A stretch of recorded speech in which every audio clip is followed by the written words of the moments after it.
ZZTH shows up. Hey, everybody. You are watching The Main Viewer. You know what that is. You know why. And if you don't, hey, we're The Main Viewer from Virtual Trek Con. We talk about all the cool news and fun stuff with regards to Star Trek and some other sci-fi and conventions and, whatever. We dig a lot of dirt up. And by dirt, I mean we don't. We just talk about the news of the week. So it's like a double Janeway week. First of all, there's an article about Picard hinting that Janeway will return in a series finale. We've got Janeway in Prodigy. We've got Janeway doing her Vice Admiral logs. There's so much Janeway. I don't know what to do with myself. But we're really excited about that. Also, have you guys seen what's flying around the internet? There's Jeremiah releasing Janeway action figure music videos on Instagram. What? Yep. I was definitely going to get to that next. The song Jeremiah Was a Bullfrog just jumped in my head when you said that. These music videos are to Hanky Panky from the movie Dick Tracy. Oh my gosh. And I can't stop watching. Oh my gosh. Wow. So sorry. Continuing on, I don't know. I have no idea what you're even talking about, to be honest. I hope Muhammad's on my side on this one. Oh, okay. So also, I don't know if you guys have noticed what's flying around the internet, the World Wide Web. You know, when old people, they go like this, they go, I was on the web today. Like the interwebs. Did you see it on the net? It was on the net. Oh, the net. Like Netscape. So anyway, what's going around on the net today is that there's a possibility that Mission Chicago, which would be the second year of Reed Pop doing Star Trek conventions, might be canceled, might be postponed. We really don't know. There is no confirmation one way or the other, but it's something to talk about because personally, I was really looking forward to going. I missed Mission Chicago and I was really looking forward to going to Mission Seattle. So hopefully it is not canceled or it won't be canceled, but we'll see. We'll talk about that. There's a lot of speculation going around, everybody. Also, The Seventh Rule, which is a really cool Star Trek podcast that reviews Deep Space Nine and moving into Next Generation with Denise Crosby. We will be doing a Deep Space Nine episode that we've never done before. After the series finale. How's that possible? Well, we've got a few hints and clues as to how we can do a special Deep Space Nine episode that we've never seen or done before after we've gone through the entire series. Depending on who's included in the we. Melissa Longo. Let's let me do the hints. Okay. We've given 10 already. I did. Just one. Yep. What else do we have today? Fran Iverson's birthday. There's Happy birthday, Fran Iverson. Also, oh man, Star Trek Prodigy. Dude, there's going to be Xindi in Star Trek Prodigy. Finally, the return of the Xindi. Anyway, we're going to talk about all those kinds of things. You know who's with us. It's Dr. Anne-Marie Siegel. She's the walking exclamation point. Hi. That is her Twitter handle, @walking exclamation point. Oh my God, I should get that before someone else change it now. It might be too many letters or characters. Yeah. I don't know. You could put a lot of stuff in those. I was not able initially when I first got Twitter to do the Incredible Husk, which was like a play on the Incredible Hulk way back in the day, because you can only do like 15 characters. And I think that's 16 or 17. So I was like, I'll just wait. One day they'll expand it to more characters. 15 years later, they never did. It never happened. Anyway, Melissa Longo is also here. She can fit into Twitter characters. Yeah. Hi. I don't know what that means, but she's wearing a really cool Voyager documentary shirt. Yeah, because Tuvok does rock. Oh, also the Voyager documentary is concluding a whole bunch of final interviews over the last week and month. So we can talk about that a little bit as well. Dr. Mohammed Noor is here. He's an occasional science advisor for the Star Trek franchise, different shows and everything. How you doing, Mohammed? Doing great. I'm excited about the Xindi and more Enterprise references in modern Trek. Yay. Finally. My name is Ryan T. Husk, and Mohammed and I are on team. We need more Enterprise stuff. Totally.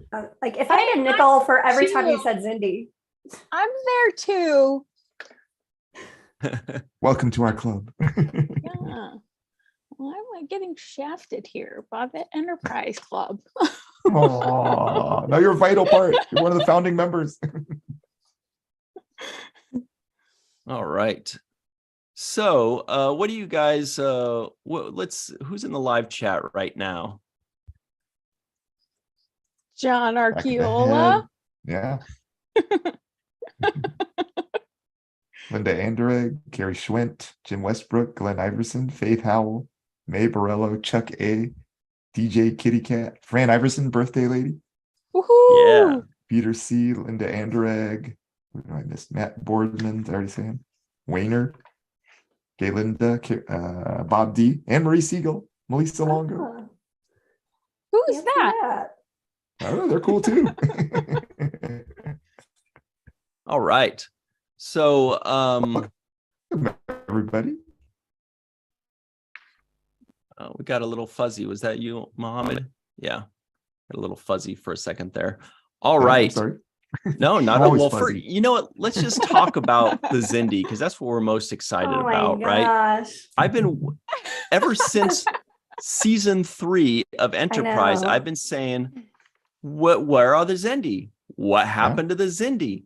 Like, it's not like they were after Deep Space Nine and Voyager, they were before. Where are they? What's going on? What do we? So we know they're before and after, because remember when I forget the time traveler guy, I forget what his name was from Enterprise. Burley He Daniels? North Rasmussen? Daniels, I Yeah, he think. took them way into the future, and they said there was some Xindi aboard that Starfleet ship, like way 1,000 years in the future. True. So they Well. clearly were around for that whole period, or they time traveled and jumped forward. Yeah, but why wouldn't they be excluded from time travel? Yeah, possible. All other species seem to be able to do it. Well, It does seem like anybody who seems to want to time travel and tries hard enough can just do it. right. But it's very exciting. I'm curious if they have maybe they'll bring back the avian Xindi. They can time travel, right? Ooh. Wait, was his line about time traveling or just about how they were in the future? They were in the future, but they could have gotten to the future through time travel. So Mhm. here is one of the screenshots that have been publicized. TrekCore.com says, "Sup, They look fellas," so cute. and there's a bunch I of little love cutie that. little Xindi. Bouncing Love around. that. Oh my god, I love The like what kind of reptilians. product are they putting in Yeah. their hair to make it so like bouncy? They're Yeah. so cool looking. I want a live action Xindi like that. That looks like They that. kind of look Yeah, good like Xindi cosplay. slightly Klingon? grasshoppery or, Oh, or I thought you were gonna crickety say noses. disco Oh. Klingon. And then Aaron Waltke, who we all know is a writer producer on the show Prodigy. He Yeah, just shows a nice Oh, gif that's of cool. Xindi yeah. zapping around. I mean, just to see how many of them are still around, like how many of the different races, species, subspecies, whatever they are. Are the insectoids still around too? And Mm. That would be awesome. But I they love look this little- really cool. yeah, They're such The a cute little reptilians made posse. Yeah, and I love their little bushy eyebrows. I like the thing they used to wear that looked like a whole bunch of coat hangers, all like really Yes. close together. That was awesome. It was very cool. It's like I want one of those. That's cool. It's like chainmail, but out of coat hangers. Yeah. It's like a Project Runway challenge. Yeah, right. It's couture. Mhm. What was Oh, is somebody pulling? Maybe put Yeah. Is this I'm pulling? trying to remember. Arboreal humanoid. Arboreal? Thank you. That's the one that were up in the trees. Of course, Yeah. arboreal. Yeah. Although I always thought they should have been called the primates, but we understand why they weren't. So we can only do 4 on YouTube. So the question is, what's your favorite Xindi? We're keeping out the aquatics and the avians. Sorry, they're the ones that, well, they got the least face time, especially the avians, if I remember correctly. So yeah, we just saw your options are reptilian, insectoids, primates, and arboreal. So that's our poll of the day. What's your favorite Xindi? Have you guys heard the Deep Space Nine chat pack when Vaughn Armstrong sings the song Xindi to the tune of Mindy? So every time I say Xindi, I think of that song now. Yeah. Oh man, I did like the aquatics. They were cool. I actually don't have a favorite. I guess I just need to watch Enterprise more. You should. That's exactly right. The answer. So with the aquatics is interesting. They it implied they were like whales and stuff, kind of, right? Yeah. But as far as we could tell, they didn't surface. And whales actually like breathe air, right? They don't breathe water. So it was kind of interesting. I wonder how that was managed on their ship, or if they just weren't mammals. Or maybe there were sharks. Maybe. Yeah, different sort of aquatic. Yeah. To see a little bit too. But yeah, I thought they were whales too, but you're right. Well, maybe they did come up, but we just didn't see what was up there. Yeah. Or maybe it was part of their what's evolution, their species evolution. Yeah. So they developed lungs, or is that gills? Gills, right? Maybe that's what these things were, because I think all of the Xindi had like this thing on the sides of their nose, right? That was kind of like the one thing that they all had in common. So maybe those were like some kind of gills things. Interesting. We should do a whole episode on Xindi biology. That would be With awesome. the makeup department. Fun. Because it was fascinating that, that they all kind of developed and were able to communicate. Although I can't be the only one that was super curious about the avians. I was like, dude, you got to give us at least one episode of like in the past seeing the avians. But maybe it was just like a budgetary thing. They're like, having these guys fly around, that's too expensive. It's already expensive enough to have things in the water. Yeah, perched. Yeah. Oh, Anne Marie. ZZTH says, love your hair, Dr. Anne Marie. Oh, my thank you. So nice. Okay. I think we all love Anne Marie's hair. Well done today. Good work. Everybody just listening in, it's up in a bun. Well, you told me when I do it to the side, it looks like that episode of Deep Space Nine where where Julian and Miles O'Brien are like stuck in the spacecraft on a planet, and Keiko saves them by thinking that Miles doesn't drink coffee that late in the day. Oh, yeah, that's right. I remember that episode. So I'm always like, wait, am I starting to look like a Star Trek alien? How far did the side kind of go? Yeah. I don't remember that. I remember the episode though. Well, they're two alien races, and their difference is they have like crazy hairdos. Sounds like Star Trek, all right. There was like cones on the side of their heads. All right. Well, I was just going to say ZZTH says, love your hair, but that's literally what you just said. Okay. That's all good. That's the one comment I just zeroed in on. Faith Howell says, I have to abstain from this poll. I need to do an Enterprise rewatch. I remember 3%, and all of that is Connor. Faith, do you like Connor better than you like Casey playing Damar? Explain yourself. That's amazing. Yeah. Trip or Damar, Faith? Which one is it? Here's a question for everybody in the live chat right now before we move forward. Enterprise. Enterprise is my blank favorite Star Trek series. There are 10 Star Trek series, 11 if you count short treks. Is it second? Is it fifth? Is it, boy, Melissa's counting far. It must be like pretty low on hers. She must be pretty low on her list. No, it's not. Is it ninth? Is it 11th? Is it first? There definitely are some people that consider Enterprise their favorites. And so let us know. podcast people. Yeah. Yep. Yeah. All right. So while they're giving us those answers, let's talk about this Star Trek convention stuff. I'm not among the people that have purchased tickets or gotten hotel reservations, but I am among the people that already looked at the prices and started planning and hemming and hawing. And there were some really good flight deals. So that actually started to encourage me, where I was like, oh, you know what? Let's just do it. Let's just fly out to Seattle, hang out with cool people, and have a good weekend. However, today on Facebook.com, it was on the net. Interwebs. The interwebs. in a group called Star Trek Convention Experiences. It used to be a unofficial Star Trek convention group, I think. Marina Kravchuk, our good friend, I don't know if she was the first to this comes from Alex Perry tweet on Twitter. Yeah. And then Trek Core picked it up because they were together. Okay, cool.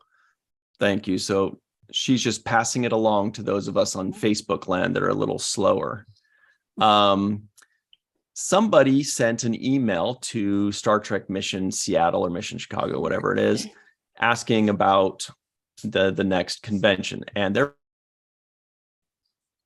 thank you for your interest in attending Star Trek Mission Chicago 23. We regret to inform you that at this time, our show has decided to not have this event next year, and we have yet to update the details on the website. Sorry about that. Please feel free to contact us back if you have any other concerns or questions. Stay safe and healthy. Kind regards. Okay. Obviously, one glaring problem of this is that he called it Star Trek Chicago 23, which already isn't correct.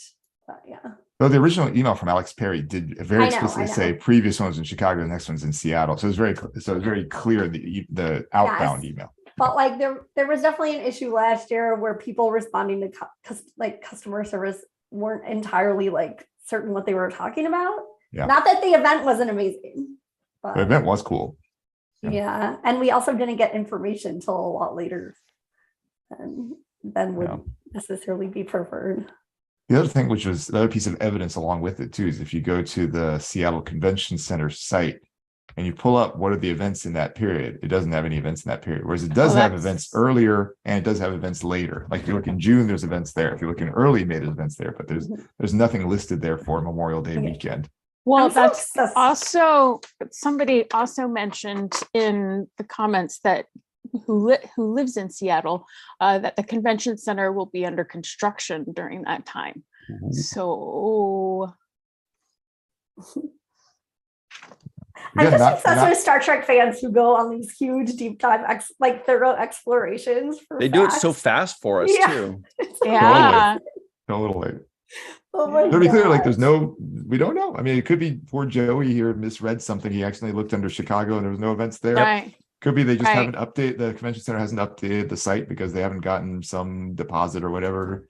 So yeah, so we do want to say, we do want to counsel against panicking. If you got your tickets, if you got whatever, hold on, relax. Don't panic. Don't sell your stock. This isn't free whatever it was, penicillin or whatever. Like let's all just hang on, skip a beat and wait. But we just want to bring it to your attention because you're probably going to be getting an email or you're going to be finding out.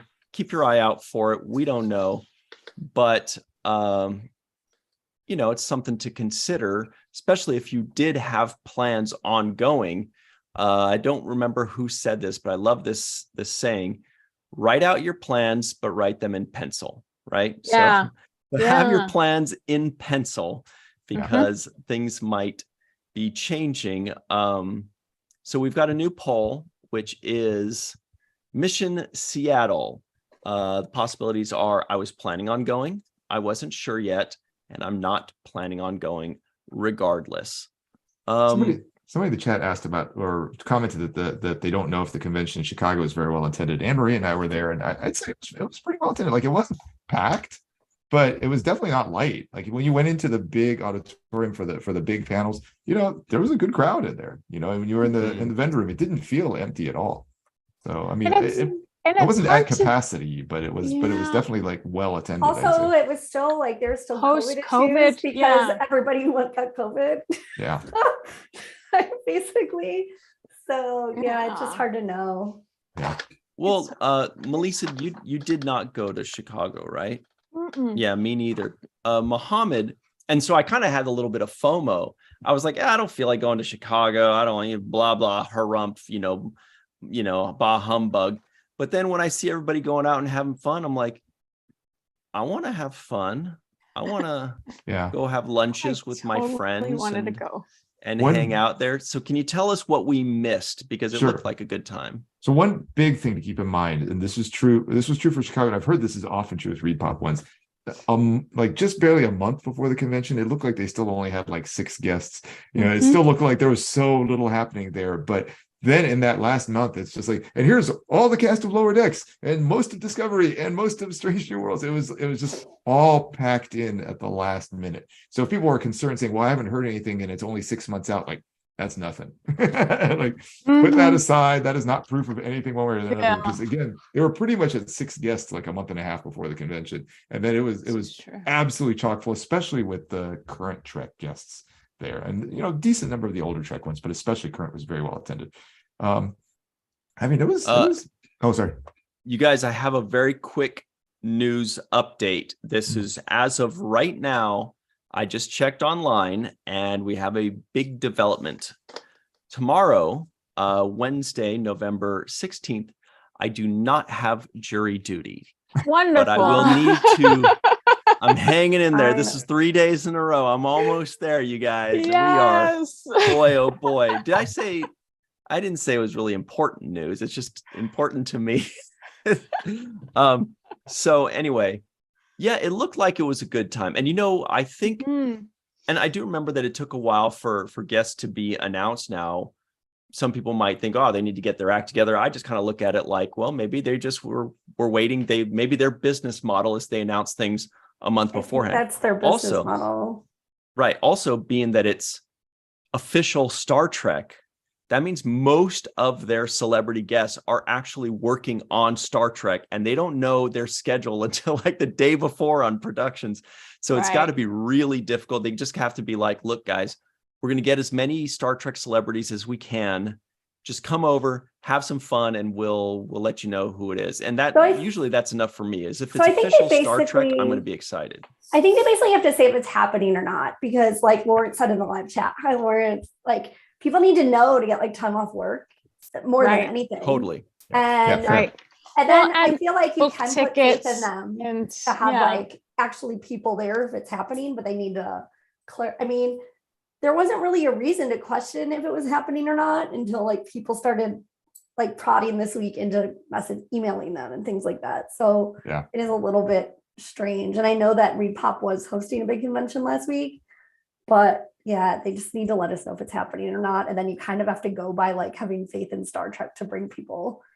But also I just wanted to mention for a second, so Lawrence Meals is in the live chat with Geek Life Rules. And if you're in the New York area on December 14th at 8 p.m., he throws an amazing holiday cosplay cabaret. And it's going to be so much fun in Midtown Manhattan. So you can find out details on Geek Life Rules on social media. Very fun. Yeah. We do love Geek Life Rules and Lawrence. Thanks for hanging with us. Anne-Marie, can you tell us a little bit about your experiences at Mission Seattle right after Mohammed tells us what he was just about to say? Sorry. Anne-Marie can go first. I already talked a lot. Let Anne-Marie go first and I can add to it. I mean, if you're trying to decide between that and STLV, it is a hard decision. Like you do get more new Star Trek. That said, like new Star Trek people are also at STLV and STLV is way more of a party. Like they're offsite locations because you're only there 1 year at a time. It's very hard to find places to like socialize. And in 3 days in Chicago, like things closed at 10 p.m. And then on Sunday, nothing was even open. Chicago, come on, get better. And it is kind of like annoying to have to get to random other cities, and the cab price from the airport to the hotel was like $60. I think it's a brilliant idea to do it in a different city. It was nice because like lots of people were able to like drive down from. I feel like a lot of the people there actually were just like maybe not one-off conventioners, but like regional. Yeah. Not necessarily like the huge people like coming in from around the country. So it's just a different feel. Well, and I think that's a great idea because when they have them in locations where there aren't usually conventions, people who can't necessarily travel to get there have a better chance of getting to a convention, an official Star Trek convention, which is awesome for them. They might be able to buy the tickets, but not necessarily airfare, hotel, and all of the rest that goes along with it. It's definitely very expensive having it in these, like, it was definitely a hotel that's used to having executive functions, and we're not using executive accounts to pay for it. So you wind up with, I mean, I wound up with a very huge bill for going compared to Star Trek Las Vegas. One nice thing about it is that all the panels, like all the big panels, so like Prodigy, Discovery, Lower Decks, they give you a poster for every single one. So I don't know if you guys have seen, like when I'm at work at I'm at work on 7th Rule, all those posters are behind me. All those are from Mission Chicago, everyone, and they were just free. Like you walk in, here you go, and you do it. Oh my god, my dad was like, posters. Yeah, and their customer service was pretty good, I'd say too, because I remember I forget the name of the actor who plays Book in Discovery. He had to like come in a day late, and I had a ticket for one day with him. And I went to the front desk and I was like, oh my god, and they're like, you're fine, whatever, what time you want to do it, okay, done. And they just handed it to me. It was super fast, super easy. So I mean, I was impressed with a lot of aspects to it. And you know, it was I can't remember whether it was Melissa or Anne-Marie, one of y'all said that it's tough being in a place where it's not usually there. So there were some things they were still figuring out, because these aren't people who are a lot of people there aren't used to doing this, at least in this sort of venue. So there were some things that were worked out, but I don't know. I was very happy overall with my experience there. And I got to see Dr. Anne-Marie. Yay. Oh, that was really fun. BL in the live chat says, I thought the posters were cool. Carrie Schwent says, I got my posters. Back of the head reminds us it's David Ayala for Book, the actor. Yeah. Who I just saw in Doctor Who. Larry Nemechek's Trekland says, very regional at Chicago. Yeah. Many there were totally self-unaware it was the official convention. They just drove down and back. What's up, Larry? Good to see you. Larry. Oh, and Hi, also, Larry. if you check Larry's Trekland social media, there's new merch in his store with Cadet Alice, who is the amazing, I believe, 6-year-old who reviews Prodigy with Larry. And I saw on Twitter that Aaron Wolke already bought a t-shirt. Just adorable. Nice. Those are great reviews. That's like putting a stamp of approval there. Yes. So the answers to the poll about Mission Seattle, 4% of you said you were not sure if you were going or not. 32% of you said I was planning on going, and 64% of you said you were not planning on going. That's not bad. Decisive one third of the fans are saying they were planning on going. That's pretty good. Yeah. Pretty good, I'm sure. Yeah. Would have been a fun time. Well, we'll see. So we'll see. Everybody, don't cancel anything, but hopefully they will let us know one way or the other, even if it's still going on or not. Just let us know so that people can make their plans or cancel their plans and come up with something else to do. But that's like in April or May, right? So I mean, end of May is Memorial Day. Yeah, it's still 6 months out. Okay. All right. You guys want to move on to the next item up for bid? Let's do it. Oh, and you know what? I also wanted to point out the other official convention is the cruise, and they're making announcements, and they just announced Jeff Bush is going to be on it. So I know. Oh, cool. Yeah. That's so cool. Let's pull that up. Talk about that for a second here. Because I went on the cruise for the first time earlier this year, and it was great. It was really cool. Dr. Noor, I believe this was your second time on the cruise. Last time was my second time, yeah. And Melissa, I think you were on it once, right? Twice as well. Yeah. Wow, okay. Yeah. So, and Anne-Marie, I think you're an Ofer, is that right? Yeah. Oh my God, this commercial isn't helping. Aaron. Mohammed, I saw you. Oh, that's Ken's thing. Oh, yeah. So this takes place February 24th 2023 all the way to March 3rd, 2023. Now, before you freak out, it sounds like a long time. It's really only a week because, February is a short month. This is Star Trek The Cruise number 6. And it's leaving from Los Angeles. I believe every time before that it's been leaving from Florida. Yeah. And they'll be hitting up Cabo San Lucas, Mazatlan, and Puerto Vallarta. So it should be a great time. I just got my flights today actually for it. No way, you did. Yeah, just today, literally. Let's see. I'm trying to find where the guests are. Oh, I guess they're the crew members. Yeah. No, actually go to the top. That's not a full list. Go to the top. There you go. Oh my God, that is a gigantic amount of people. Yeah, it's heavily on classic Trek. There's not so much new Trek. Here are the names of the people joining so far. This is only 3 months away, a little more than 3 months away. Kate Mulgrew, might have heard of her from, Star Trek Prodigy. Jonathan Frakes, Brent Spiner, Marina Sirtis, Denise Crosby, heard of her. John Delancey, Robert O'Reilly, Terry Farrell, Nana Visitor, Armin Shimmerman, Max Grodenchik, Chase Masterson, Casey Biggs, Jeffrey Combs, Sirach Lofton, Nikki DeBoer, Andrew Robinson, Robert Picardo, Garrett Wong, Robert Duncan McNeil, Ethan Phillips, John Billingsley, Connor Trenier, Vaughn Armstrong, Mr. Doug Jones, Sarah Middich, Michelle Hurd, and Jess Bush. Wow. There's more down low.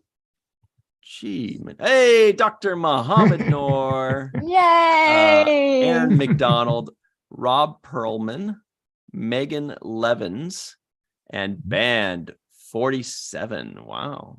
They look cool. They're very good. Very talented. That is a giant amount of legacy Star Trek people. This feels like more than last time. It must be.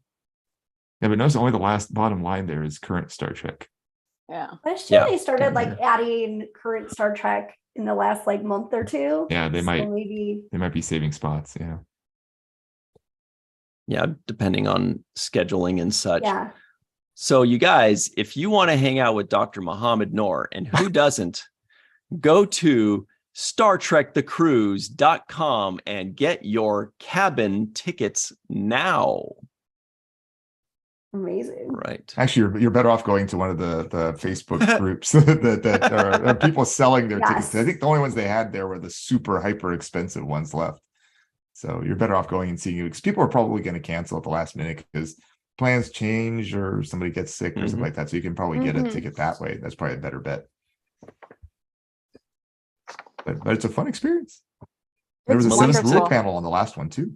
Yeah. Oh yeah, that's right. That was the very first seventh rule panel. IRL.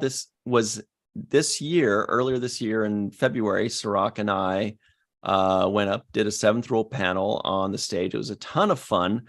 The audience was super supportive and friendly and nice. I felt like Data in that episode where he realizes that the holodeck program is just programmed to laugh at everything he does.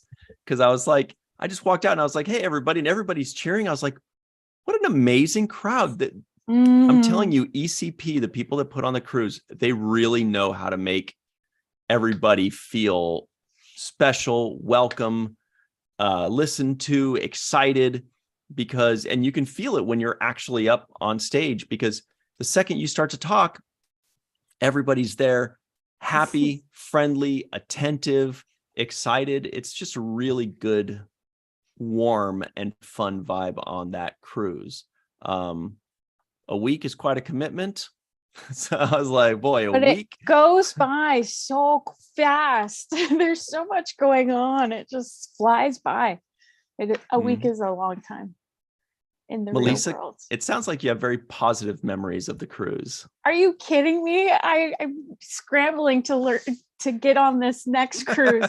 One, because it's leaving from LA. I don't have to book a hotel room or get a flight. I am in that group who couldn't, anyway.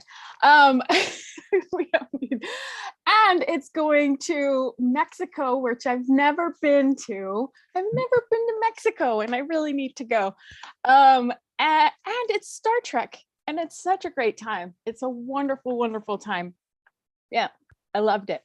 You want to say what you thought of it compared to a convention in terms of similarities and differences? I think it's a completely different experience. I can't compare, say, Vegas to the cruise because it's a completely different experience. Both of them are highly recommended experiences.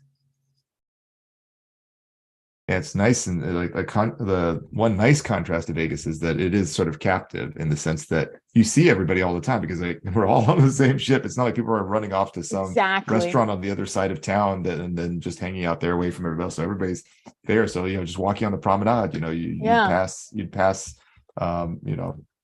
Grudenchik or whomever, just walking around. Right. There is a different level of accessibility with everyone on the boat. Yeah.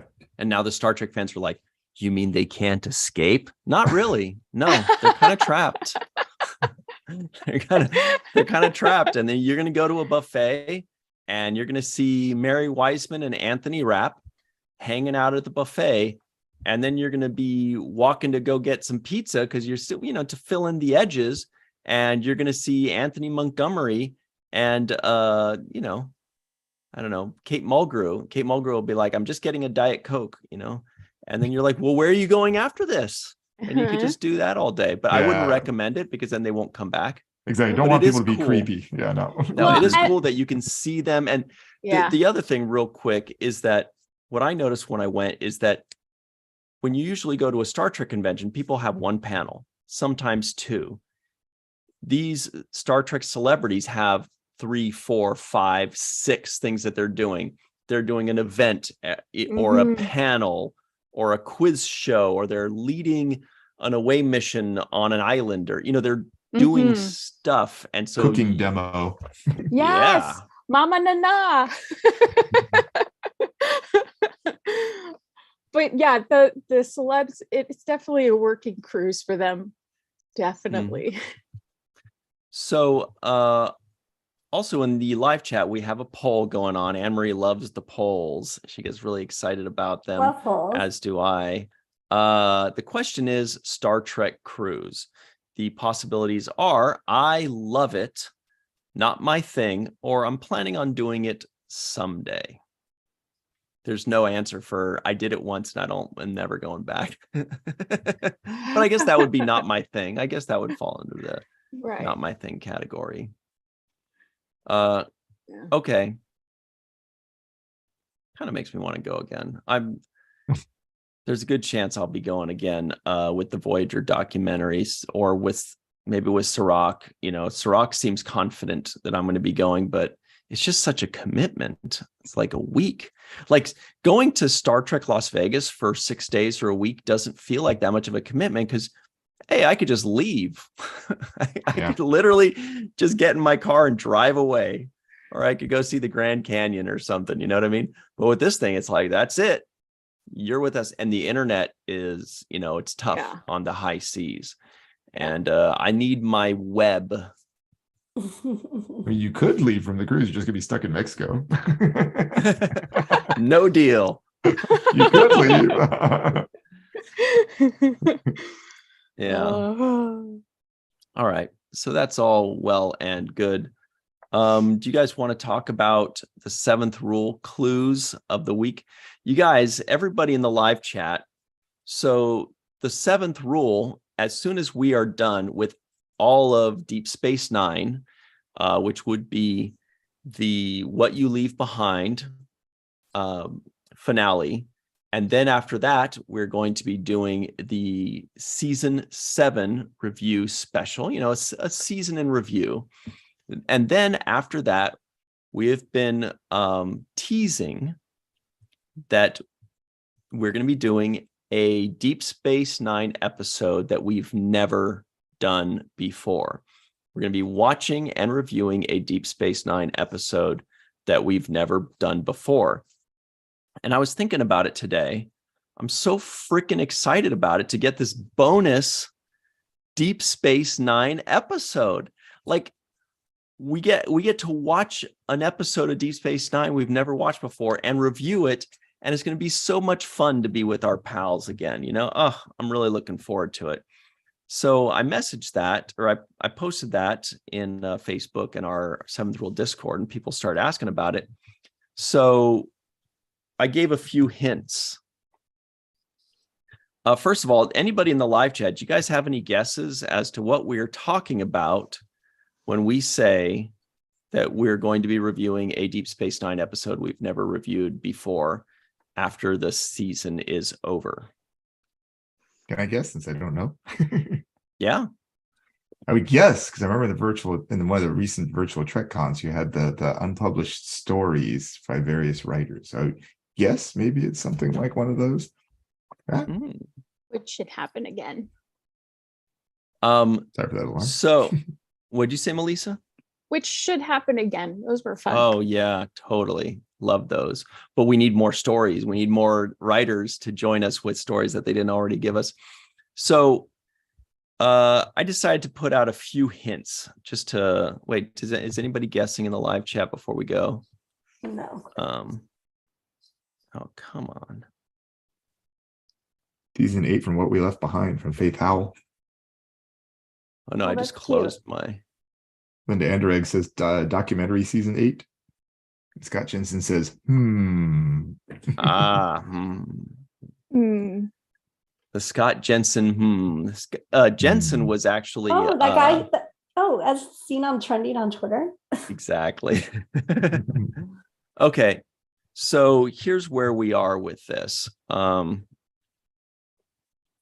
Let's pull this up. This is in the 7th Rule Facebook group. Everybody go to facebook.com. That's www.facebook.com. And type in the 7th Rule and go join this group. Here is what it says. As you may know, in a few weeks, we will be reviewing a Deep Space Nine. Oh, I should add the word episode that we've never reviewed before. This will be after the series finale and season 7 review. And I'm so excited about it, obviously, because I can't stop talking about it. It's a bonus Deep Space Nine episode for us, you guys. Some of you have been asking for hints as to what this episode is. Okay, here are some hints. Number 1, it's a Deep Space Nine episode.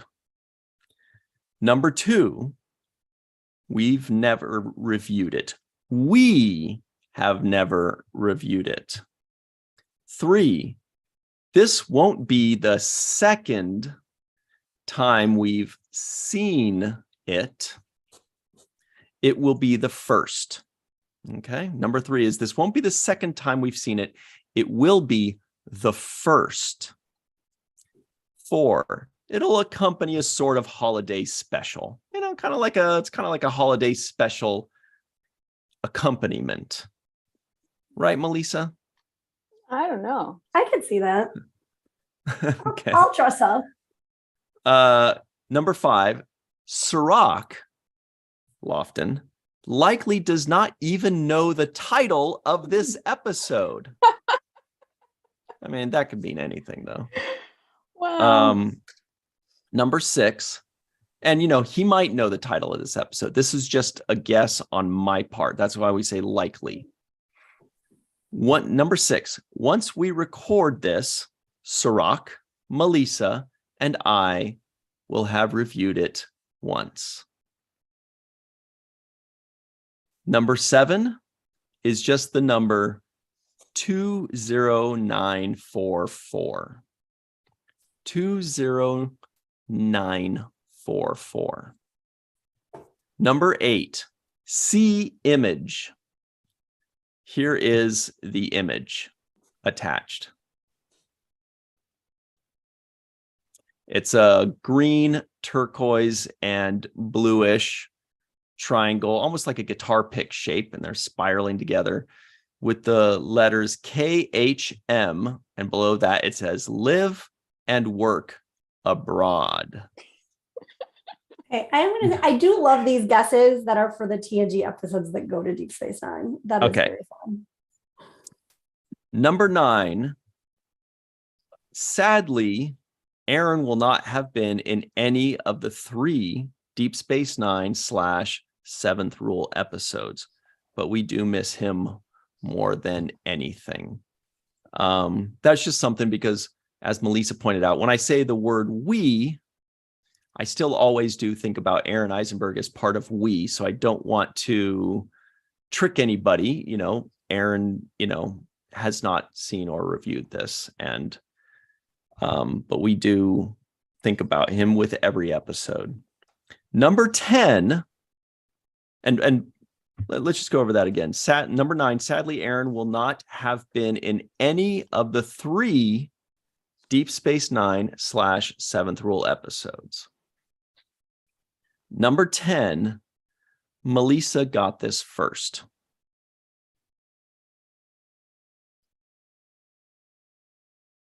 It's a puzzle. I'm good at puzzles. Yeah, that's true. So Melissa texted me and she's like, is it right? Like almost right away the other day when we were talking about it on our Seventh Rule recording. And I was like, yep. If you Google that, KHM International comes up with that symbol too. I just did that. Just for verification. Yeah. How many people after this are following them on Facebook now? Totally. Also, the answer for the poll in the live chat about the Star Trek cruise, 7% of you said not my thing. Probably Anne Marie's one of them. 17% said I love it. I'd love to one day. Okay, and 75% said I'm planning on doing it someday. Well, that's great. Those are great numbers. Anne Marie, so what are the? You're saying that there are a lot of really good guesses in the live chat. Can you tell us what they are? Well, the ones that really blew my mind. Someone said like Birthright Part 1, which brilliant. Like, thinking about it and talking, yeah, exactly. That's brilliant. Although now that we have our Indiegogo for Tasha Yar, Denise Crosby to join the show, I'm not sure that you'd like do later TNG until you get there.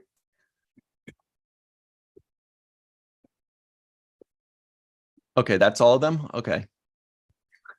Well, and also somebody said like the IDW comic books that are Deep Space Nine related. Mm-hmm. But that was before you started seeing it's an episode.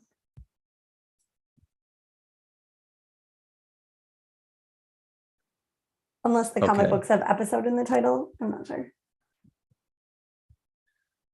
Very curious.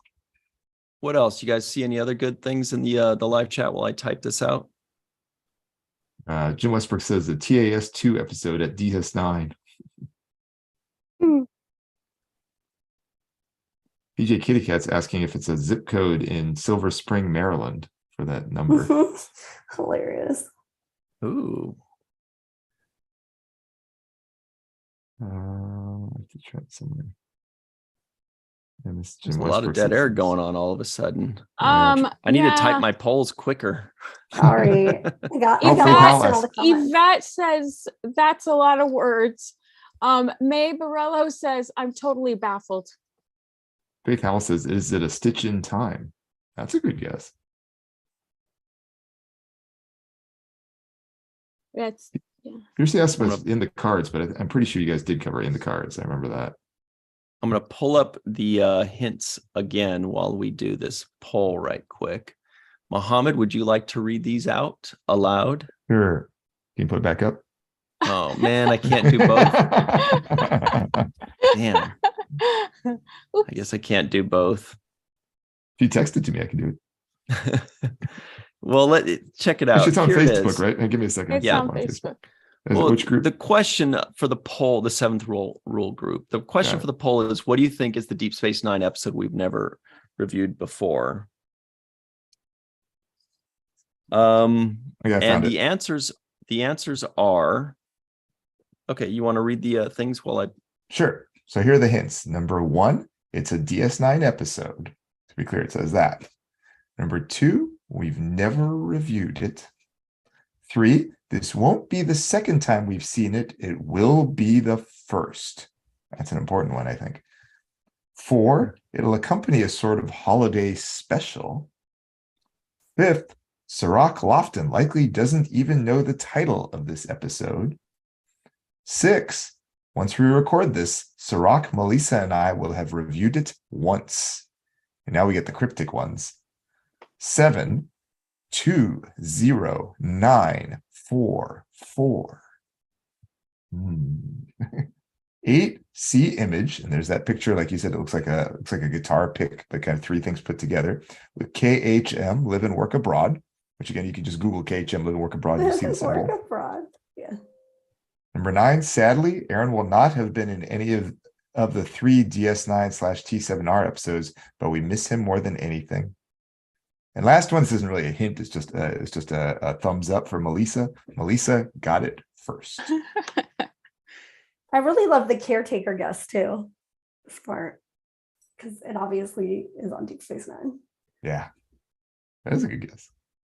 But it does say that it's a DS9 episode, so it's Or could it be an episode that's on Deep Space Nine? Like people call this the Lower Decks episode, the Deep Space Nine episode now. Yeah. Actually, can I ask a clarifying question on number 6? Yeah. So it says, once we record this, Sirach, Melissa, and I will have reviewed it once. Does that mean each of you individually will have reviewed it once, or all together will have reviewed it once? It means that we will have each reviewed it once. Each reviewed. Okay, so it's not the intersection. So anyway, here is the poll. The poll is, what do you think this darn thing is? What do you think is the Deep Space Nine episode we've never reviewed before? The possible answers are an actual Deep Space Nine episode that we've actually never seen or reviewed. A new Star Trek episode with Deep Space Nine in it. You know, kind of like what Lower Decks did. They had like Deep Space Nine in it. It almost felt like a new Deep Space Nine episode. Maybe Strange New Worlds or Picard coming up will be doing that, or something like that. A second option is Deep Space Nine documentary season 8. That's been mentioned quite a few times. Or the fourth option is a book or comic, something written. I guess we should like a Stitch in Time.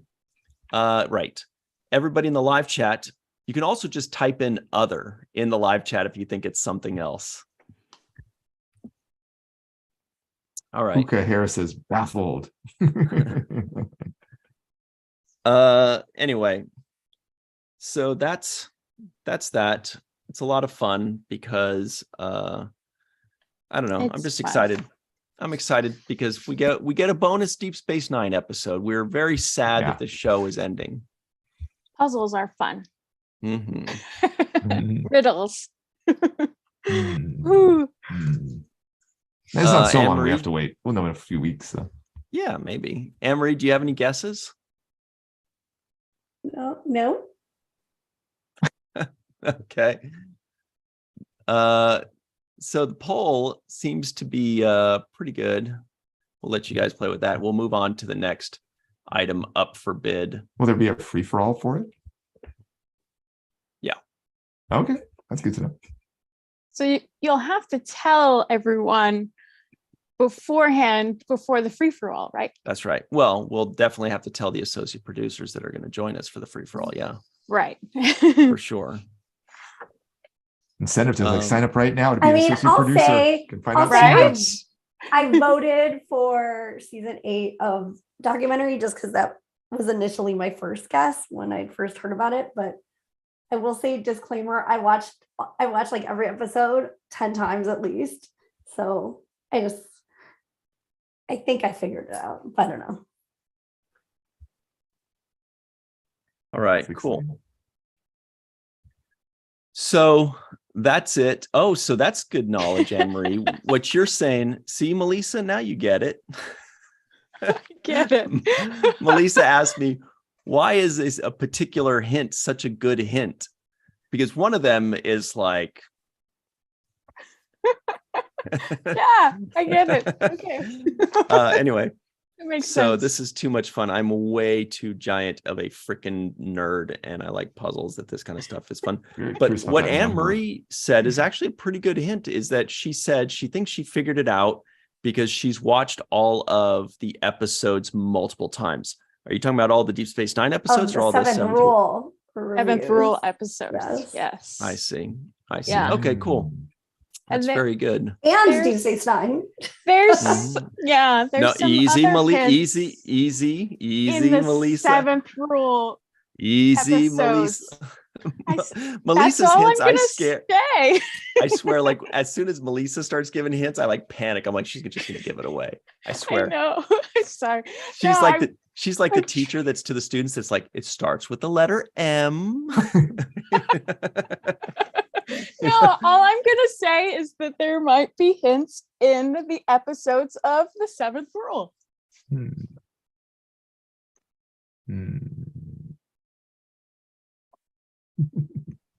That's all.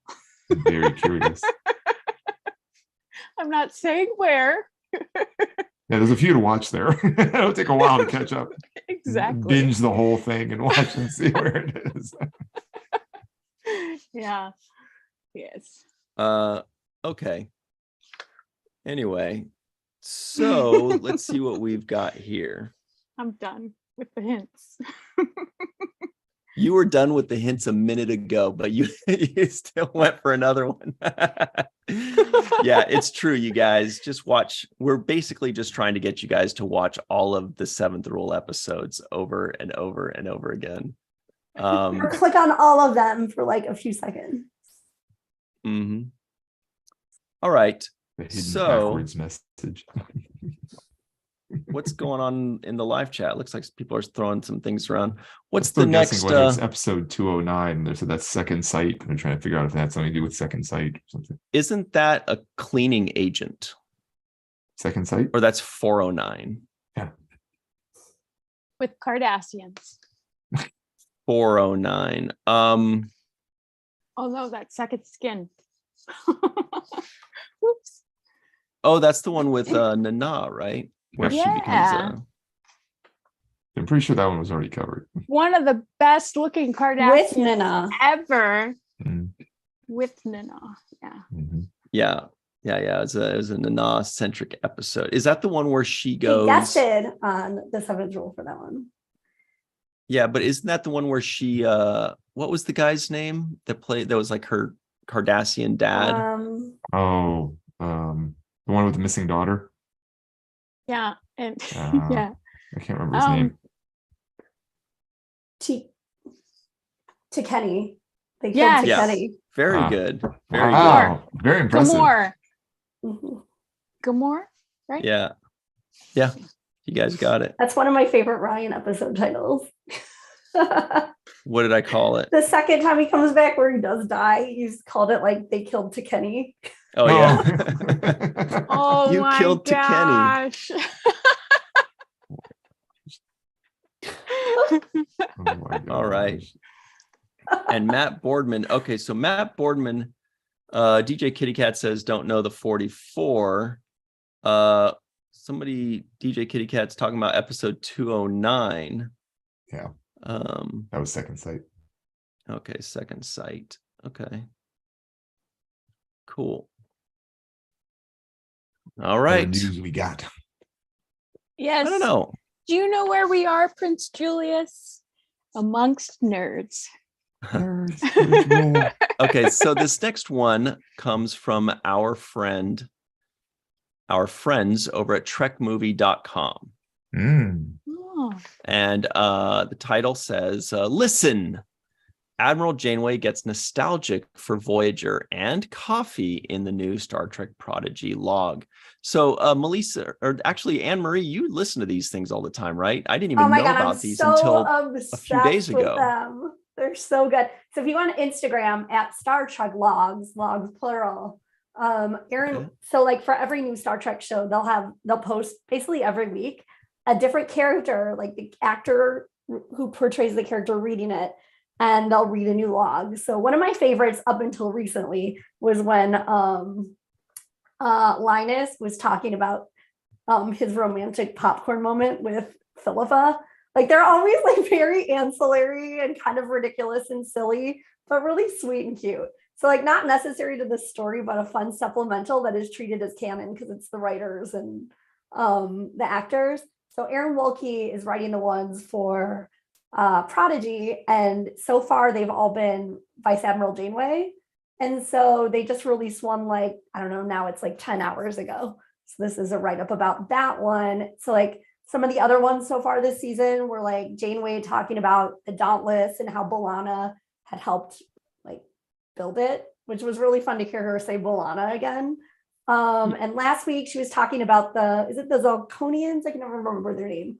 Like that guy who like ascended into an energy life form. Oh yeah. And the similarities between him and the diviner in sickbay, and you know, because they're kind of dressed similar and they're both glowing and everything. And then this new one that just came out this week is basically, it's really cute because she's talking about sort of how she's having the same feelings of being stressed out, like looking for things in the Delta in the Delta Quadrant and looking for Chakotay. And then there's a really cute part where she's like, I'm stuck with this I can't even get my coffee, doctor's orders. So these are so cool. These are so cool because these are apparently canon, right? I mean, it's just like bonus people are gonna nitpick canon it, but yes. content. Yes. That's so cool. They're really fun. Wasn't that guy who became an energy being? Wasn't his name like John or something like that? John Smith. John Doe. Yeah, there you go. And I kind of was shipping him and Dr. Crusher for the episode. Aww. Yeah, his character name was John Doe. Does anybody know what actor they had to play Doe? I can't remember. I got it. Oh, hilarious. Oh, John Orchiola, back of the head, says the big news from Janeway's log today is it hints that Chakotay is a prisoner. Ooh, very good. And there's go ahead. No, please. And there's like hilarious shit talking about that guy. She goes, we're tracking the warp tail of Lieutenant Junior Grade Barnes Frex, the provisional chief of operations of the destroyed relay station, despite, and then it's like, just, I don't remember what she says. It's something like, despite him not being like, having like the best track record or something, which is so, I'm a little bit snarky for a personal log. Well, what I mean, personal logs is where you can snarky. Yeah, that's the one place you're allowed to do it, and it's in your personal log. And then she goes, only Personal. then when she's talking about like how this is like reminding her of she goes, I swear it feels like the 2370s all over again. ... Only this time I'm stuck without my coffee. ... No thanks to doctor's orders. And then she goes, who can stand drinking tea from a replicator? Honestly. Very fun. Things are great. You should read these logs all the time. Hers are hilarious. Oh my gosh. I don't know. I was just thinking like all over again. I was just thinking if personal logs are where you could get snarky. God, I wish Anne Marie was in Starfleet and we could read her personal logs where she's like, First Officer Smith. Husk. Yeah, First Officer Husk is always 4 minutes late. And then he walks in like he's in no damn hurry. And we're all just sitting there like, what are you doing? You can't saunter in when you're 4 minutes late. Sugar in my coffee. I hate that. No, but like seriously, they are very fun. And no, I know like that is where you can put your stuff, but then you have people like Boimler reading all the captain's logs. So even if they're your personal logs, every time I see somebody like going too personal on Star Trek, I'm like, man, you're gonna get Aquielled so hard. Aquielled so hard. Oh my gosh. I do love those logs though. Those are really fun to listen to. Yes. It's a total and sometimes Aaron Wilkie puts in little Easter eggs in the logs. Like last week, he dropped in some kind of to like have Janeway say that again, because obviously that's one of the famous Voyagerisms. It's just really cute. Ooh, are we getting a poll? Yep. Exciting. Well, every time you guys stop talking, like I have to stop typing the poll because we can't just like stop going for a minute. And then I panic. I'm like, oh my God, I feel like I'm a radio show host where we're like dead air, panic. Yvette Blackman Tom says, ha ha ha ha ha ha ha. Just right, not Equiel. Oh. We love you, Yvette, and happy birthday last week. Happy birthday month. Happy birthday month, yes. Yeah. So Matt Borbin's asking, but didn't we learn from Diviner that Chakotay was taken prisoner in the last episode of Prodigy? I thought so too. Or I thought that was just implied. It was implied. I think that's right. I think it was implied. I don't think it was a solid one in there. Oh, I like this poll, Ryan. So this poll is W. If you had a personal log, if you were in Starfleet and you had a personal log that, maybe it's part of Starfleet's actual, database, but most people are not going to be looking into it besides yourself. How snarky would your personal logs be? There's NSFW, not safe for work. There's also a little bit snarky. Like I just throw a little jab in there here and there.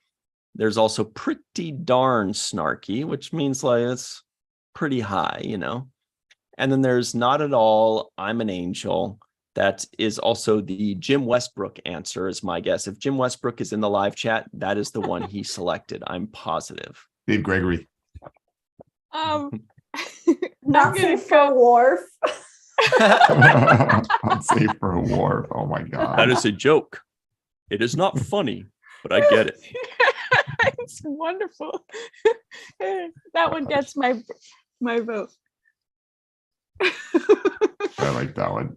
It's the most fun.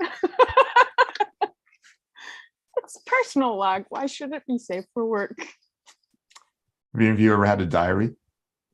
No, I've tried. God, it was so stressful. I did it when I was like 7 for a year. It was so stressful every night having to write in this freaking thing. So I finished the year and I was like, never again. I can't handle this. I got a diary when I was like 7 too. Times. And I was like, and I got excited. I was like, oh, it's fun. You could just write, whatever. And I wrote 1 or maybe 2 sentences that first day, and that was it. And then it just sat there for the rest of my life. That's because I remember I just talked shit about my brother. That's all it was. That's all it did. That's all I did. It was a snarky personal log. Aww. It was a 1. I think I even remember it like word for word what I said. Because it was like the one thing. I think it said, and I quote, I don't know how I remember this because I was a little child, but I think I said, today started off pretty cool, but then Eric started to be a pain in the ass.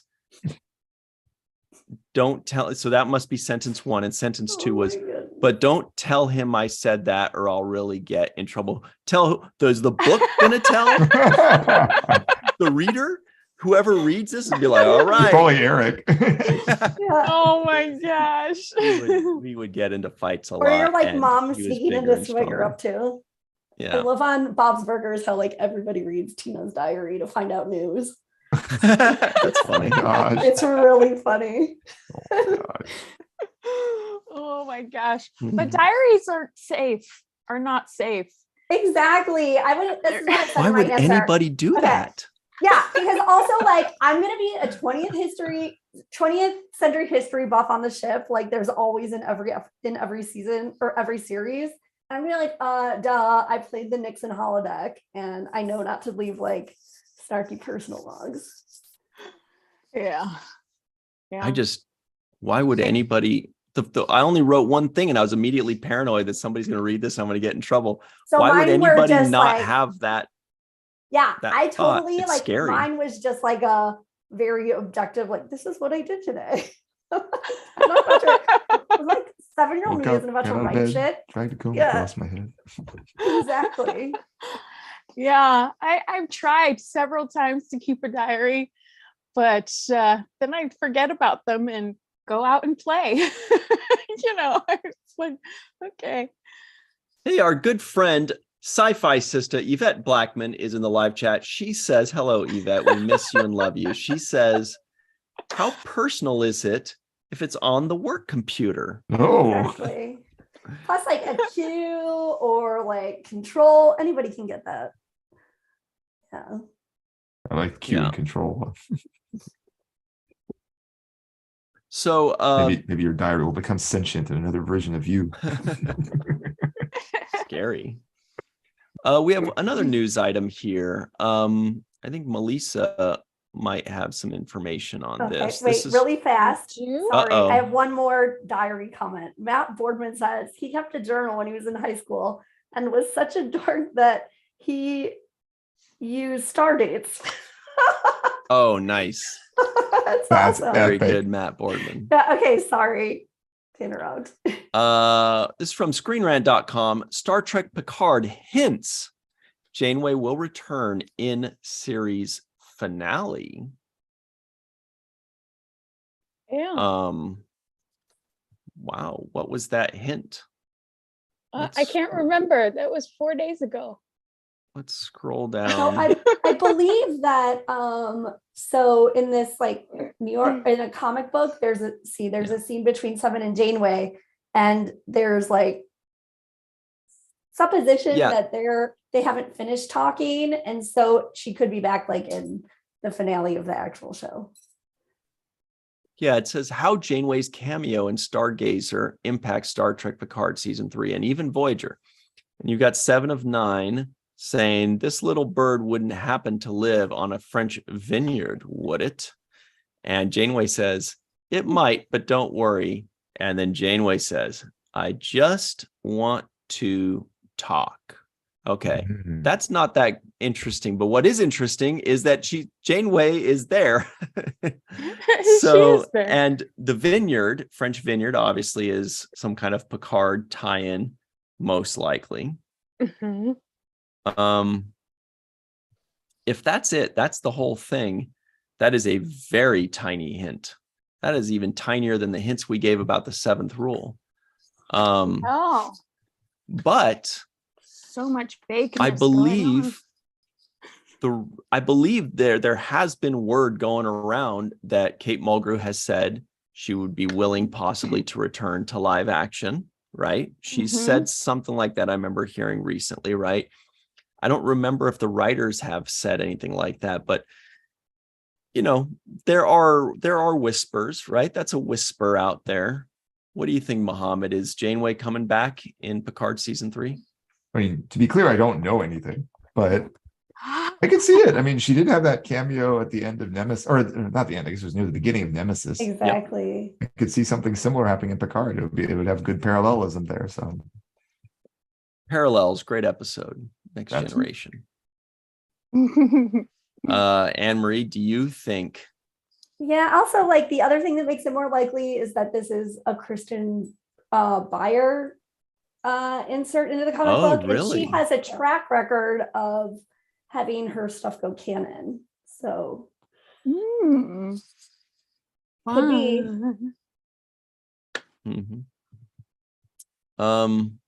What about you, Melissa? I think Melissa's going to say yes, absolutely, positively, no doubt about it.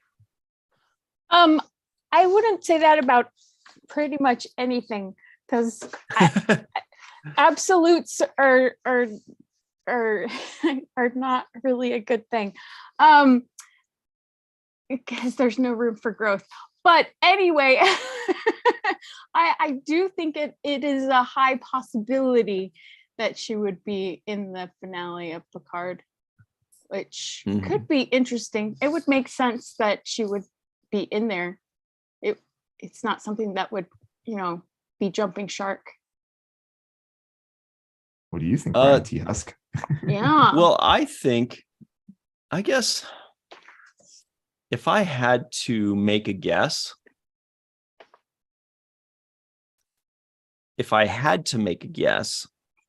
I would say yes. And I would think that, it's like a hailing thing, where she, where Picard says, hey, we're being hailed by, the Vice Admiral or something like that. And then Janeway pops up on the screen. And then we all have that moment where the hair and we start tingling and we go, oh my God. And we where we get 1,000 alerts on social media. It's actually her. Yes. Well, I would say maybe yes. Yeah. That's my guess. Well, and there is a little bit of fan service in there, getting Janeway and Seven back together or seeing them together again. And so that kind of makes sense too. I could see her, looking on the bridge and saying, Captain, and then she goes, 7, it's good to see you, or something like that. Yeah. A little moment where we all go like, until she says, and how's your husband Chakotay? And everybody's like, no. Yes, that would be hilarious. Or Janeway goes, 7, you bitch. You stole my man. And then 7's like, oh yeah, but we divorced, but you can have him now. You can have him. Raffi's way better. Yeah. Oh yeah, that's right. We know they're no longer. She's no longer with him at this point. That's true. Yeah. Unless she's, she moved on after he was captured in Prodigy. Polyamorous, that's the word. I couldn't think of the word. I was like multi-partner, whatever that is.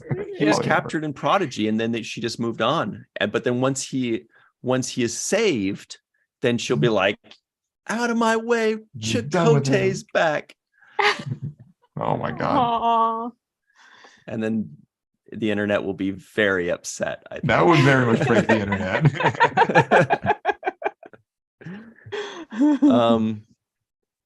Okay, so the end of this poll, let's close out this poll before we move on to the next thing. Sure. How snarky would your personal logs be? Pretty darn snarky is what 45% of you said. Not safe for work was only 30%, surprisingly. Not snarky at all, I'm an angel was 15%. And a little bit snarky was 9% of you. Here's a little bit of news from the Voyager documentary. Melissa's wearing a Voyager documentary shirt. Looks great. Love it. Says Tuvok rocks because he does. This is on Facebook.com. Voyager documentary says prepping, but for whom? Right here we've got Allie, she's wonderful. She does sound for us. She's also handles floral arrangements and such like that. Wonderful. She's wearing a To the Journey shirt that our crew has. Pretty awesome.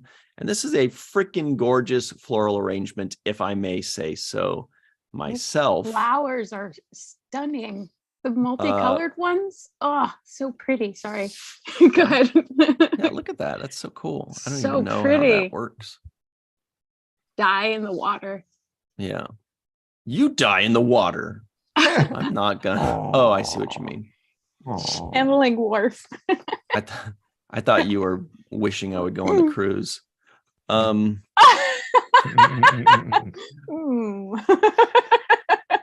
So I'm sure we at the Voyager documentary will be updating everybody very soon with the people that we've been interviewing over the last few days, because we've been interviewing a lot of people last year, even the year before, and a lot of this year, and we're working with people's schedules. Some people are working abroad, like KHM or whatever it was. Some people were working abroad. Some people's schedules have just been really tough. Obviously, COVID cut out like a whole year for almost everybody as far as filming and stuff like that. But we've basically, closed out just about everybody that we absolutely needed, and then some. That's awesome. There's still a couple last things that probably will be done, a couple little pickups here and there, because scheduling is, again, very, very tough. But you'll get an update very soon on that, especially the backers will. So thank you to everybody that backed Voyager documentary. You'll be getting more updates on that. It's so freaking exciting. Mm-hmm. Nice. It is exciting. Yeah, I can't wait to see the final product too. Whew. Do we have an ETA on the final product? Like ballpark? Ballpark answer is no. Okay. Fair enough. that's where it is. There's so much footage at it. With all these. Yeah, I do not envy Joe Kornbrot and Luke Snalem, who are No. our two producer editors, they're going to be looking through at least 100 hours of footage, I think. And they have to parse through. I mean, that's just, so it's an extremely time consuming thing. But they're up to the task. Obviously, you've seen their work on What We Left Behind, The Captains, Chaos on the Bridge, all these. I mean, you've seen their work. Love of Spock. Yes. The Love of Spack. They are freaking amazing. And all the little teasers and trailers and what are those things called? Featurettes, all these little things that they do. It's just mind-blowing. Unbelievable. All right. Mohammed, is it time for a trivia question? I think it is time for a trivia question. So NCC 1701, famous as being the serial number or registry number for the Enterprise. So the question is, what does NCC stand for? So I have 5 choices. Okay. A, Naval Command Consign. B, Naval Command Craft. C, Navy Construction Contract. D, Navy Control Craft. Or E, Navy Curtiss Craft. Should I read them again? Mohammed, can I just say that those are so good?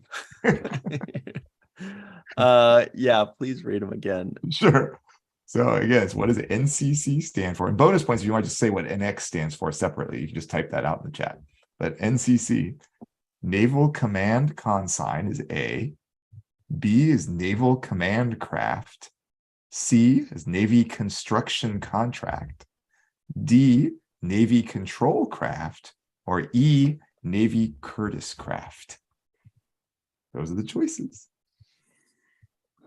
I predict 2 people will get it only. That's Some guesses already come up in the chat. Ah.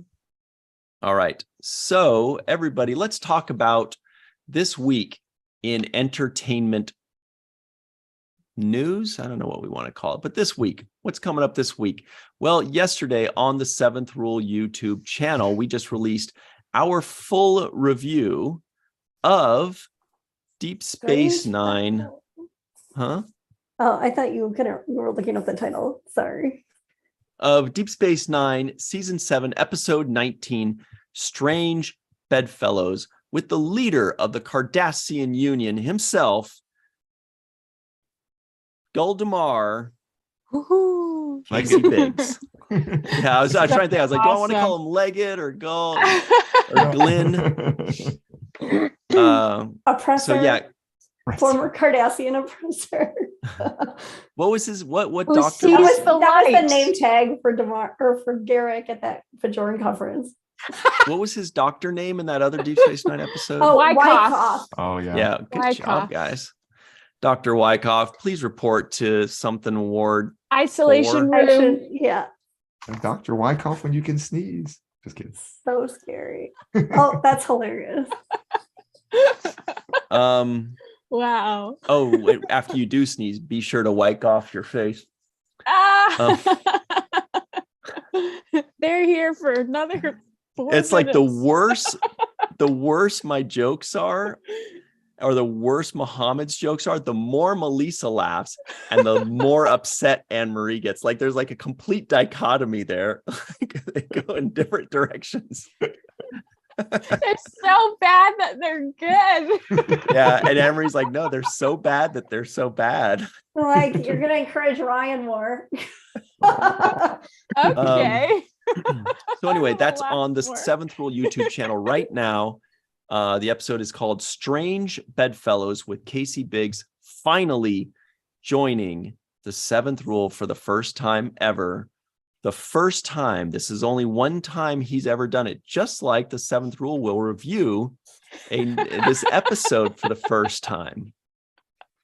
Got to tie that in. Now, tomorrow on Falling Tower's channel, that is Falling Tower on YouTube, we have our Watch the First podcast, and we will be reviewing, Muhammad and I will be co-hosting our review of Family Ties. Remember Family Ties? Show me that smile again. Did I do that? That's Family Ties. Oh, that's the other family show. That was last week. Yeah, last week we did do Family Matters last week, though, everybody. So go check that out on Falling Towers YouTube channel, Family Matters. That was a great one. Family Ties is next Wednesday, 6 p.m. Pacific, 9 p.m. Eastern on the Falling Tower YouTube channel. Then on Thursday, the Seventh Rule this is Thursday on the Seventh Rule channel at 6 p.m. Pacific, 9 p.m. Eastern. We will premiere our review of Star Trek Prodigy episode 14, obviously, with the voice of the ship's computer, Bonnie Gordon. This is now T7R2 is what we call the podcast, the show that we do with all the new series, Prodigy, Strange New Worlds, Picard, Lower Decks, and Discovery. That will be episode 99 of those. So next week will be our 100th episode. Crazy. Which will be great for those. Wow. Then on Friday at 8 p.m. Eastern, 5 p.m. Pacific time, right here on this channel, we have Star Trek and Chill. We hang out, we chill, we talk about Star Trek, and you're thinking, isn't that just kind of a different name for what you guys literally just did? No, this is more news centered. That one is more chill centered. And you're thinking this was kind of chill too, but yeah, maybe. But it's chill news, and then the other one is just chill with food topics. Yeah, we do talk about food and drink a lot. Yeah. And lastly, on the Seventh Rule YouTube channel, we've got two things coming up on the Seventh Rule YouTube channel. On Sunday, this coming Sunday, what's next? The first segment. Oh gosh, it's coming so soon. The first segment of Deep Space Nine, Season 7, Episode 24, the penultimate episode of Deep Space Nine, The Dogs of War. Melissa is with us on this episode, as is Quark himself, Armin Shimmerman. He's so amazing. We're going to miss doing reviews with him. Oh, well, maybe he can come back for the Ferengi episode. Yeah. I'm sure hoping so. Last and Outpost. the Quark episode and the Bajorian gift box episode. Yes, good point. That'll be great. So that is Sunday on the Seventh Rule channel. That is at Deep Space 9 a.m. Pacific. That's Deep Space noon Eastern time. And then lastly, on Monday, 6 days from now, next Monday, we will release the full review of Deep Space Nine, Season 7, Episode 20, Changing the Face of Evil. Melissa is with us. It's at 6 p.m. Pacific, 9 p.m. Eastern on the Seventh Rule channel. That's on Monday. All right, what a mouthful of things. What's the answer, Mohammed? It's interesting that I was just looking up to see what the source of the answer was that I found on the internet. The source is suspect. So, But Yvette Blackman-Tom is not suspect. No, Yvette Blackman-Tom and back ahead John Orchiola both said the answer is E, Navy Curtis Craft. And Faith Howell. So that seems to have the most evidence, and this dates back, as I was seeing, to a newsletter back from the 1970s. There's nothing actually in Canada that has this answer. So we're basically using the sort of secondary sources. However, there are a couple of people who actually did in early times say it could be Navy construction contract. But I think maybe Curtis Craft is the best answer. But I mean, one could argue a couple of the other. Some of them I just made up that are in there, like Navy Command Consign. I just made that up.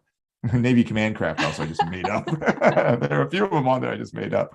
But construction contract, that one, it's arguable. But I think the best answer is still Navy Curtis Craft, at least with the most support. So, at least in my opinion. Feel free to disagree. But don't blame Virtual Trek Con if you disagree.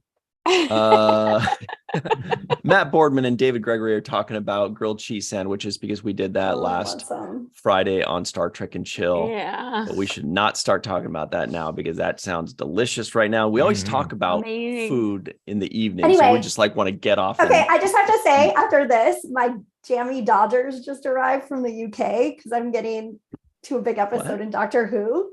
And that's that's what Doctor Who eats. So after this, that's what I'm doing. Jammy Dodgers and Doctor Who. What's a jammy Dodger? They are little cookies and they have like raspberry jam. They're really cute. It's the whole like package is basically gibberish. I love it. Jamie say have jam in them, not that you wear your pajamas when you eat them. I'm gonna wear pajamas while I eat them too. So, that's awesome. Yeah. Jammy jams. Yeah. Where are you in the series now? I think I'm on the last episode. I'm about to have the last Matt Smith episode, and it's his Doctor Who loves Jammy Dodgers. So it was like perfect timing for Amazon to get them here. Aw, yay. I liked Matt Smith. Me too. He's amazing. Oh, me too. Yeah, he was. Oh, David Tennant's still my favorite. Yeah, oh yeah. What about Colin Baker and Tom Baker? Oh, yes, that's like back 70s and 80s there. Cute. That's way back. I liked his hair as a kid and his hat and his scarf. See, that's a joke. I remember. I don't watch Doctor Who, but so many nerds talk about him so much that I know I somehow it's been infused into my brain, all these names, and I don't never. And then there's also like a lady Doctor Who recently, right? Yeah. That just finished, I think. Yep. Yeah. I never watched it. Colin Baker shows up still at conventions. I've seen him at things sometimes. Mm-hmm. All right. I also wanted to point out one last thing. This is really going to get everybody to go join us at Star Trek and Chill. It's a live show just like this one on the Virtual Trek Con channel. That's on Friday at 5 p.m. Pacific, 8 p.m. Eastern. I will be premiering my new shirt that everybody in the live chat helped me purchase. By helped me purchase, I mean they decided which one I should get, and I got a different one. I didn't get the one that they decided in the poll. But stay tuned for that. Anyway, that's about it for us. Anne-Marie, can you tell everybody where they can find you online? Twitter at Anne-Marie Siegel 1. What about Discord? Oh yeah, and on the 7th Rule Discord, which I might add, it just costs $1 a month on Patreon to join. To get verified. Melissa, what's up with you? Where can people find you? At Melissa Longo on the major thingies, social media. Melissa Frog Lily on Discord, and the Introverted Republic is where Walking Art Made by Melissa is. Go check out her goodies there. She's got lots of really cool shirts and bags and stuff. It's functional art is what we like to say. So you go get that stuff there. That is Walking Art Made by Melissa at theintrovertedrepublic.com. Dr. Muhammad Noor, where can people find you online should you choose to be found? Oh yeah, no, I'm happy to be found. Maf Noor, M like Michael, A, F like Frank, N like November, O-O-R. It's true on Facebook, Instagram, Twitter. Actually, I looked up. It actually is true on Discord too. On, what's that thing? Mastodon. It's just there. It's easy to find. Or on YouTube is Biotrekkie, BIOTREKKIE. And everybody, you can find me online. Virtual Trek Con, Falling Tower, The 7th Rule, Twitter, Facebook, YouTube, even Instagram. Instagram is kind of weird for me. It's confusing. It's very confusing on the net. You can also find me on Twitter, Ryan TG Husk. That's at Ryan TG Husk. And on Discord, apparently this is a thing, but that's even more confusing. Discord, I don't even get it. I feel like I'm in the Matrix when I'm on Discord. Anyway, or out of the Matrix, in the movie The Matrix, looking at whatever. You're Husk. Few people corrected me on the thing. It was naval construction contract. I think I said Navy by accident, but naval construction contract for the second possible right answer. So just put that out there. Good correction. That's important. We are a legitimate news source, you guys. So we gotta, we get our news from news sources. we collect Cultivate news and bring it to you. Yeah. Anyway, Anne-Marie's like, can we go? I want a grilled cheese sandwich so bad. No, she wants Dodgers. You Dodger jammies because you're a baseball fan. Dodgers. I have so much Doctor Who merch that came in the mail this week. Well, you have to post pictures. I'm gonna after this because I also my Rory's stag magnets just came like yesterday. I'm so excited. Yeah, and this is my bad wolf bracelet, which I'm obsessed with. Like, okay, it doesn't really zoom in, but yeah, it's. So is it metal? It's aluminum from Etsy, which is great because I have a nickel allergy. Oh, good to know. Yeah, super, super fun. Yep. All right, everybody. Well, thanks for the fun, and we will see you all next time, hopefully. And I think that's it, right? When you want to know what NCC stands for, because everybody totally does, put it on the main viewer.